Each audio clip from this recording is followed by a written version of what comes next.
Halo, apa kabar sahabatku semuanya? Semoga kalian semua dalam keadaan baik-baik saja dan semoga rezekinya pun melimpah ruah. Kembali lagi bersama saya Cepi di channelnya Cepi, dan tidak banyak bicara spoiler di awal dan juga tidak banyak basa-basi lagi. Ayo kita bahas cerita film dari John Wick chapter 2. Sebelumnya akan kita awali dengan John Wick yang sedang mencoba mengambil mobilnya kembali karena pada John Wick chapter 1, mobilnya belum sempat diketemukan. Ternyata mobilnya disembunyikan oleh saudaranya Viggo. Pada kebetulan saudaranya Viggo ternyata sama-sama seorang mafia yang berniat untuk membalas dendam atas kematian Viggo dan Losep, keponakannya. Sementara itu pasukan si mafia yang mencoba membunuh John Wick, si kepala mafia yang berada di ruangannya, di mana di situ terlihat ada ajudannya yang bertanya kenapa begitu sulit sekali membunuh John Wick yang hanya seorang diri saja. Si mafia menjelaskan bahwa John Wick adalah seorang pria yang tekun, fokus, berkomitmen tinggi, taat bayar pajak, dan orang seperti itu hampir sulit untuk ditaklukkan dengan mudah. Hingga pada akhirnya anak buahnya si mafia tewas semuanya, dan seketika itu kepala si mafia gusar dan terlihat akan ketakutan. Ingat ya, siapa saja yang berhadapan dengan John Wick, sekaliber mafia besar pun pasti akan luntur keberaniannya. Apalagi seperti saya, seorang pengangguran yang tanpa tanda jasa. Sekali lagi si mafia pun lebih memilih tidak melawan, dan John pun menawarkan damai kepada si mafia tersebut. Mir.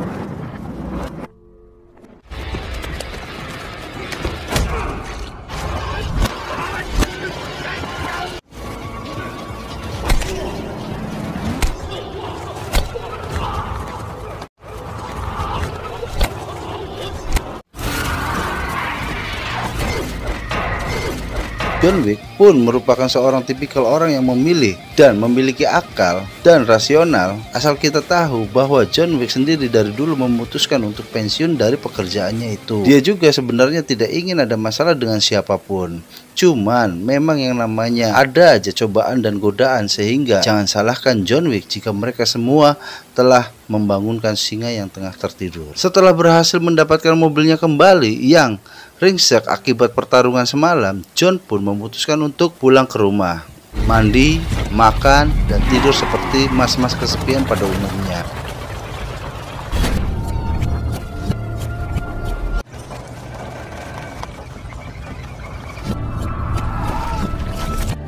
Saat pagi hari datanglah Agus Subekti, sang pemilik bengkel yang sekaligus sahabatnya si John Wick. Mereka mencoba melihat kondisi mobilnya untuk diperbaiki agar bisa kembali sedia kala, karena sebelumnya dipakai untuk pertempuran sengit yang mengakibatkan mobilnya kini rusak parah.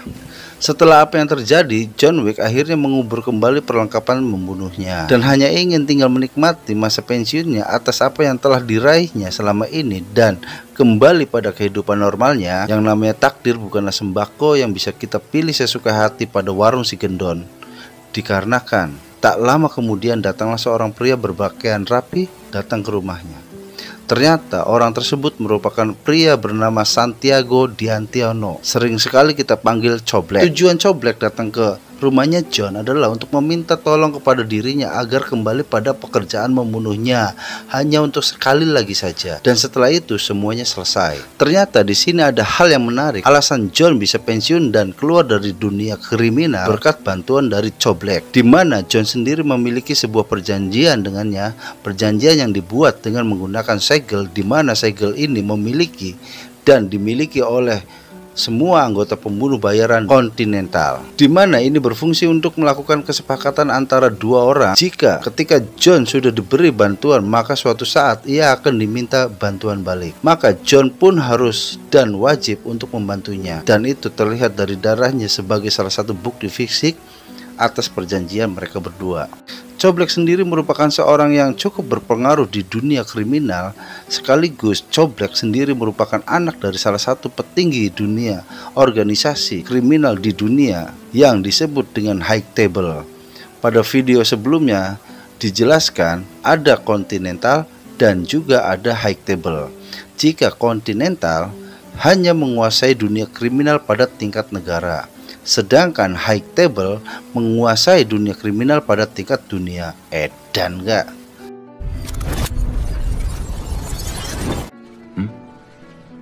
You remember?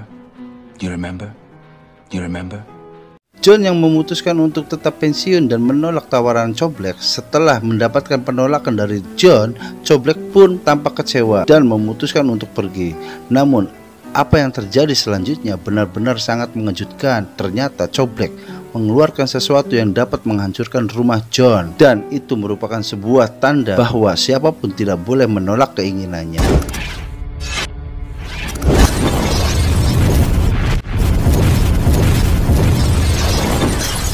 Setelah rumahnya hancur, John pun pergi ke hotel The Continental untuk bertemu dengan Otong Gibrus yang merupakan ketua dari Continental itu sendiri. Tujuan John datang dari sana adalah untuk bertanya dan meminta saran kepada Otong Gibrus yang merupakan orang yang bisa dibilang cukup dekat karena mereka berdua sudah berteman sejak lama. Maka menceritakan tentang perbuatan Coblek kepadanya. Otong pun mengatakan bahwa ada dua aturan penting yang tidak boleh dilanggar dalam organisasi ini. Pertama, tidak boleh membunuh di area The Continental. Kedua, harus menghormati segala perjanjian dan pemilik segel itu sendiri.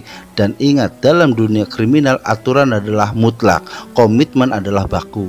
Karena tanpa aturan, apa bedanya kita dengan binatang? Hal tersebut dipaparkan oleh Otong Gibrus. It was the only way I could get out. John yang tidak punya pilihan lain. Jika tidak menghormati perjanjian tersebut, maka John pun harus mati. Kabur dari perjanjian tersebut, John pun harus mati. Membunuh pemilik segel pun, John harus mati. Juga akan diburu dan harus mati. Dan peraturan jenis apa ini? Without them, we live with the animals. Live with the animals. John tidak mau harus melakukan apa yang diinginkan dari pemegang perjanjian, alias Mamang Coblek di Antiano. Setelah John mengetahui perjanjian itu, maka John bisa benar-benar bebas. Dalam hal ini, janji bisa dikatakan hutang dan wajib ditebus. Jika tidak, nyawa taruhannya. Setelah mendapatkan arahan dari Otong Gibrus, John langsung pergi ke rumahnya Coblek, di mana di situ terdapat beberapa penjaga profesional yang menjaga Coblek. Di mana para penjaga tersebut levelnya pasti high kelas lah. Dan setelah bertemu dengan Coblek, Coblek pun langsung mengutarakan keinginannya agar John membunuh kakaknya sendiri. Di mana si Weni Antiano, saudarinya Coblek, ini merupakan kandidat untuk menggantikan posisi ayahnya yang merupakan para petinggi high table. Tidak banyak bicara, John sendiri langsung pergi dan melakukan tugasnya tersebut. Never want to waste words. I need the ghost, lo spettro, John. Dimulai dengan John mendatangi tempat penyimpanan barangnya yang di situ menyimpan pakaian dan senjata yang bisa digunakan untuk membunuh, dan penjaganya pun mengatakan, "Selamat berburu, John." Mr. Vic?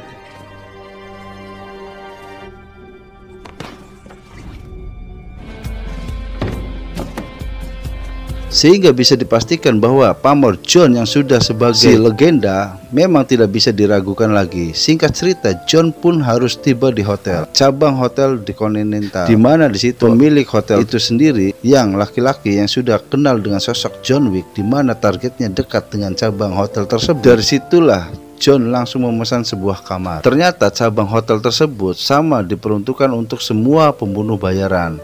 Lagi-lagi mereka semua sudah tentu kenal sosok si John Wick. Dengan popularitasnya yang disandangnya, John meminta dibuatkan sebuah jas pesta dengan bahan anti peluru yang terbuat dari material khusus, sehingga John juga pergi ke sana dengan seorang ahli peta yang mengetahui lokasi tersebut. Tujuannya agar John mengetahui jalan masuk dan keluar dengan cepat dan efisien. Yang terakhir, John pergi ke tempat senjata profesional, dan lagi-lagi yang khusus menyediakan berbagai senjata bagi pembunuh bayaran, di mana di situ justru John meminta dan mencoba satu persatu senjata yang paling direkomendasikan. Dari semua kemudahan ini, kita sudah tahu betapa berpengalamannya John dalam seni membunuh. Hal ini sekaligus menjadikan saya pribadi bahwa untuk membunuh seorang saja berbagai persiapan yang matang, dan bukan hanya untuk bermodalkan dengkul saja. Gila, persiapannya aja udah kayak gitu ya. How many buttons? 2. Trousers? Just a knife with a temple and cast. I need something robust. Flared magwell for easier reload. Pada tempat yang berbeda, kita akan diperlihatkan sesosok target Wenny di Antiano yang baru saja datang dikawal oleh beberapa pengawal profesional, dan sekali lagi anak dari pemimpin kriminal dunia tersebut. Tentu pengawalnya pun tidak kaleng-kaleng. Hingga pada saatnya Wenny sedang sendirian, tiba-tiba dirinya dikejutkan dengan kemunculan sesosok yang sudah berada di belakangnya. Dan itulah alasannya mengapa John Wick mendapatkan julukan Baba Yaga atau The Boogeyman, karena John Wick punya kemampuan untuk bisa menyelinap secara diam-diam tanpa ketahuan. Bahkan kentutnya pun merupakan kentut Boogeyman yang tidak bersuara tapi sangat terasa sekali dampaknya. Kemampuan menyelinap seperti itu cocok sekali untuk Anda yang curigaan dengan pasangan dan ingin mencari tahu apakah pasangan Anda suka selingkuh atau tidak. Lanjut kepada si Wenny yang sedang mengetahui dirinya akan mati dan sudah pasti akan mati, di mana Wenny pun langsung membunuh dirinya sendiri dengan menyayat urat nadinya sambil berendam di kolam miliknya. Lagi-lagi saya dikejutkan dengan karakter John Wick yang begitu kuat sampai-sampai membuat targetnya pun sangat putus asa untuk memperjuangkan hidupnya. Setelah tahu bahwa John Wick akan membunuhnya, padahal itu belum dibunuh. Ya wajarlah kalau ada orang yang menyerang atau membunuh kita, ya minimalnya ada perlawanan sedikit lah. Paling enggaknya mencoba untuk nelpon pengawalnya biar pengawalnya pada datang. Nah ini saking takutnya dan saking penasarannya, aduh malah ini justru malah bunuh diri. Ngaco.